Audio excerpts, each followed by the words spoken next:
Mau tahu kepemimpinan Megawati tidak menghargai hukum melainkan penyelesaian politis. Itu sudah dibuktikan dengan melengsarkan saya manggil rapat di rumahnya di Kebagusan. Itu kalau mau tahu. Pak Jokowi salah satu dari tokoh terkorup di dunia gitu, ada tanggapan orang gitu?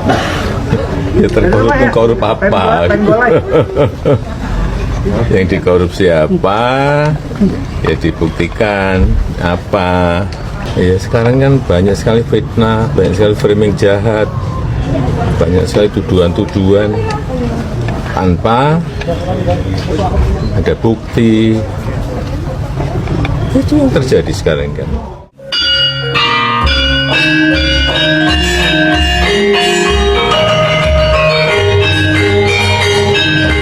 Assalamualaikum warahmatullahi wabarakatuh. Salam sejahtera, salam rahayu untuk panjenengan semua.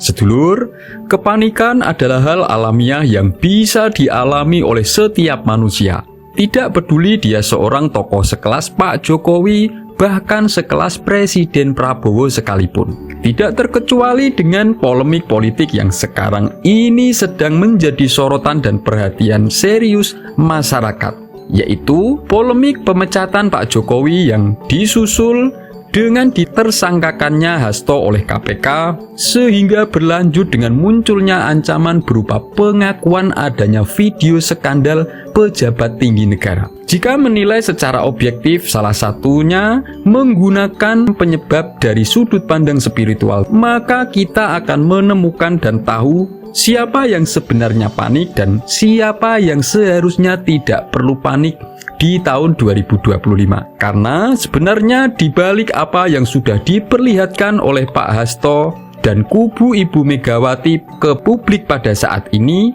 yaitu dengan mengancam menggunakan video yang tidak dibuktikan kebenarannya secara hukum, itu justru semakin membuktikan kebenaran ucapan Gus Dur pada masa lalu, yaitu golongan yang tidak menjunjung tinggi hukum melainkan mengedepankan negosiasi politik dengan cara menyandera ancaman hukum. Dan sikap tersebut dalam dunia spiritual maka akan memunculkan 6 kejadian, dan hal itu bisa menjadi kejutan untuk Pak Prabowo dan Pak Jokowi di tahun 2025 ini. Sebelum membahas satu persatu, monggo silahkan tulis komen apapun harapan dan doa panjenengan semua untuk Indonesia.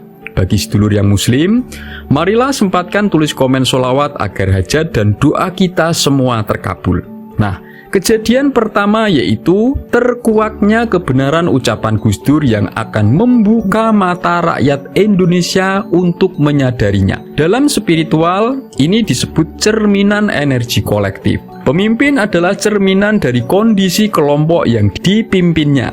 Jika seseorang tokoh atau pemimpin dia menunjukkan karakter yang manipulatif, hal ini akan membuka kesadaran yang menjadi kesempatan bagi masyarakat untuk introspeksi apakah nilai-nilai tersebut telah menjadi bagian dari budaya kolektif. Dari sinilah yang nanti bisa berujung pada ditinggalkan oleh para pendukungnya. Kedua yaitu ketakutan dan akan kehilangan kekuasaan. Ancaman atau negosiasi politik seringkali mencerminkan ketakutan yang sangat mendalam, terutama terhadap kehilangan kekuasaan atau status kepemimpinan. Dalam spiritualitas, seseorang pemimpin yang terhubung dengan prinsip keadilan sejati, dia akan menerima konsekuensi perbuatannya dengan lapang dada, yang dalam Jawanya disebut legowo, dan bukan melawan sistem hukum dengan cara yang manipulatif,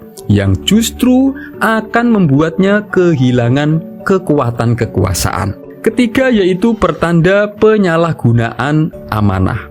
Dalam tradisi spiritual manapun, kepemimpinan adalah amanah yang harus dijalankan dengan tanggung jawab. Jika seseorang tokoh atau pemimpin lebih fokus pada kepentingan pribadi maupun golongannya sendiri daripada kepentingan rakyat atau kebenaran, hal ini menunjukkan bahwa selama ini justru dia telah menyalahgunakan amanah tersebut.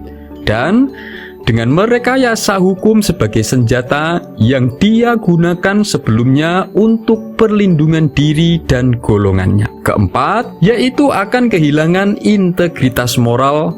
Dalam spiritual, integritas adalah salah satu nilai utama dalam kepemimpinan. Jika seorang pemimpin atau tokoh itu melanggar hukum dan mencoba memanipulasi situasi demi kepentingan pribadi atau kelompoknya, hal ini justru mencerminkan lemahnya integritas. Dalam spiritualitas, tindakan inilah yang menjadi pertanda menjauhnya seseorang atau golongan dari prinsip keadilan dan kebenaran. Lalu yang kelima yaitu kehancuran akibat ketidakseimbangan ego dan spiritualitas. Dalam banyak ajaran spiritual, pemimpin yang sejati adalah mereka yang mampu mencontohkan untuk bisa mengendalikan ego dan mendahulukan kepentingan bersama. Tetapi perilaku manipulatif dan ancaman untuk negosiasi politik itu menunjukkan bahwa ego lebih dominan daripada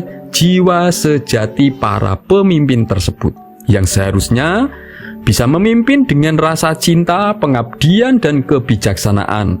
Ini adalah kecacatan yang akan membuat mereka justru dilawan, ditinggalkan, menjadi lemah, dan berujung pada keterpurukan. Keenam yaitu ujian kehidupan dalam pandangan spiritual.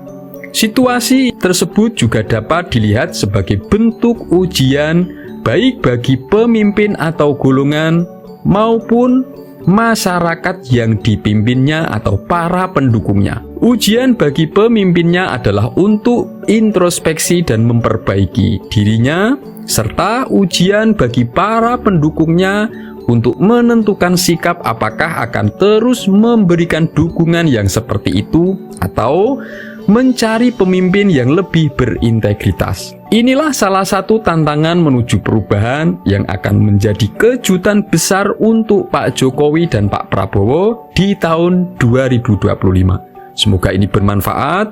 Wassalamualaikum warahmatullahi wabarakatuh.